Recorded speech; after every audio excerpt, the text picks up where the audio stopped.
NERDSoul.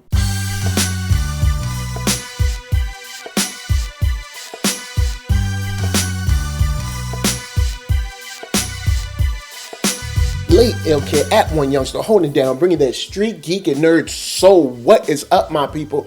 Today, we got another wonderful episode for you of thumbnails. That's right, we're talking about animation, anime, all of that wrapped up into one big ball of goodness. And we got to start off with what we always start off with up in here, Star Wars Rebels. That's right, this episode of Twin Sons has everything that I love and everything that I hate about Star Wars Rebels. Now, we get to open up on this episode with an amazing scene of Darth Maul and just deep in his anger and his hatred towards Obi-Wan Kenobi. You get to see this monologue and this dialogue with him, with his feelings and his interactions about even coming to this planet, trying to find Obi-Wan and how to draw him out. And that was so strong. But then we get into Ezra Bridger, and Ezra is just such a problem in this episode. The reason Ezra is such a problem in this episode is because we spend a lot of time with him kind of sneaking away from the Rebel base, coming to Tatooine because he's feeling these different, I guess, vibes, and also hearing and seeing images from the holocron and hearing Darth Maul call his name. And we end up spending a lot of time following Ezra Bridger coming to this planet, getting attacked, choppers in tow, and ending up, facing the elements of a desert planet. And I'll touch on that in a second because Ezra is he's just, you guys know, I don't even have to go any further. But we get to see Obi-Wan in another kind of very father patriarchal role where he takes care of Ezra as he's been kind of like weathered during this desert storm, fell over, knocked out, heat stroke, whatever, and he nurses him back to health by the campfire.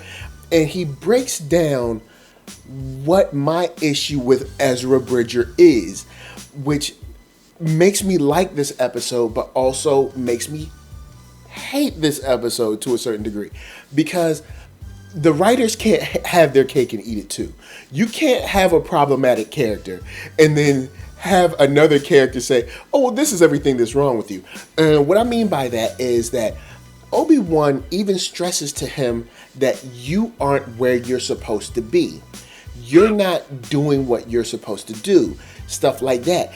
And my biggest issue with Ezra is that you ain't playing your position.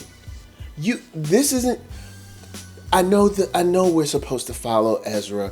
We're supposed to kind of like become. He's supposed to be our analog to watch this show through, but Ezra is just not compelling enough, and he's never playing his position. The biggest thing about any team, whether you're on football, basketball, baseball, whatever, the most important thing is that each player plays their position. But Ezra never wants to play his position. Ezra always wants to go off, do whatever he wants to do, and he's corny. But the good thing is that Obi-Wan sends Ezra off as Darth Maul comes in. And the good and bad thing about this scene between Obi-Wan and Darth Maul is that you get to see their final encounter. And in this final encounter, how they regard each other. The disdain that's still there, the hate that's still there, and then also that Darth Maul's power in the Force is deeper than I thought it was. I always thought he was a very surface level, not as deep into the Force to immediately start to pull things from Obi-Wan as he's speaking with him. But on to the fight, if we can say there was one. I love this fight and I hate this fight. Here's why. This is their last meeting. And for their last encounter, I expect a grand scale battle. Just a knockdown, drag out, I hate you, this is my revenge type of situation, because that's, I guess, once again, preconceived notions in my head, that's what I wanted. I wanted this to be like, I've hated you so long, I finally found you, you're mine. But the reason that I love this fight is that Obi-Wan showcases how much he has grown since the last time they fought. Obi-Wan showcases how out of his league Darth Maul is. Obi-Wan finishes Darth Maul in 3 moves. Go back and watch it. 3 moves. He finishes Darth Maul. And that is just incredible. It's incredible, and I love it. I hate it, and I love it at the same time. But before we move on and get into any more Star Wars stuff, I gotta go in and give a shout out to my peoples over there at Black Hollywood Live, and you can check out blackhollywoodlive.com. That's right, they do Twitter interviews, celebrity interviews, after shows, follow up on Black Twitter and all that. And if you want to see more, check out youtube.com/blackhollywoodlive. Now, if you've watched the episode, just like I watched the episode, and you love what you saw or you hated what you saw, jump down in them comments, holla at me, let me know what you're thinking, because I feel like I didn't get the exact episode I was sold in the trailers because of all the Ezra stuff, but I still enjoyed it, especially the tag at the end of the episode. So you guys are going to jump down in the comments and we're going to move on. And when we move on, we got to say, next up, we've got, that's right, the Coco trailer from Pixar. Man, this joint is going to be cute. It is, I can already tell. If you didn't know, the Coco trailer focuses on a young man who has this idol of his that has been on television, and it transports him, or at least we see the trailer transporting him as he's following this idol and that memory of an idol and what that might mean to him and maybe even his family into this land, or based on the Day of the Dead. And Pixar is no stranger to the color and the imagination that's being added into this, and it just looks so cute and wonderful. And we can already hear the